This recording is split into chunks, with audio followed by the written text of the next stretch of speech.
हर दिन की तरह ही राजा कृष्णदेव राय अपने दरबार में बैठे हुए थे। तभी वहां एक चरवाहा अपनी फरियाद लेकर पहुंच गया। चरवाहे को देख राजा कृष्णदेव ने उसके दरबार में आने की वजह पूछी। तब चरवाहा बोला, महाराज, मेरे साथ बड़ा गलत हुआ है। मेरे घर के करीब में रहने वाले आदमी के घर की दीवार ढह गई और उसके नीचे आने की वजह से मेरी बकरी मर गई। वहीं जब मैंने उससे अपनी मरी हुई बकरी का हर्जाना मांगा तो वह हर्जाना देने से मना कर रहा है।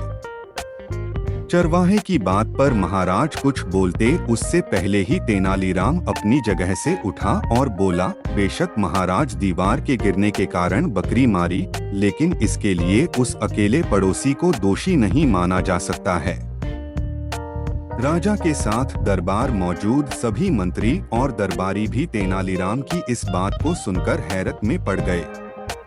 राजा ने तेनालीराम से तुरंत पूछा, फिर तुम्हारे हिसाब से और कौन दीवार गिरने के लिए अपराधी है?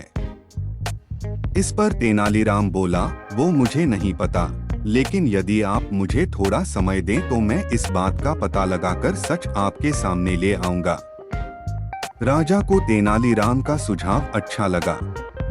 उन्होंने तेनालीराम को असली अपराधी का पता लगाने के लिए समय दे दिया। राजा की आज्ञा पाकर तेनालीराम ने चरवाहे के पड़ोसी को बुलवाया और मरी हुई बकरी के बदले कुछ पैसे चरवाहे को देने को कहे। इस पर चरवाहे का पड़ोसी हाथ जोड़कर बोला, मैं इसके लिए जिम्मेदार नहीं हूँ। उस दीवार को बनाने का काम तो मिस्त्री ने किया था। ऐसे में असल अपराधी तो वो हुआ।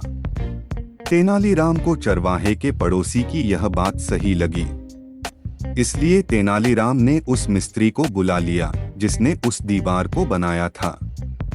मिस्त्री भी वहां पहुंचा, लेकिन उसने भी अपना दोष नहीं माना।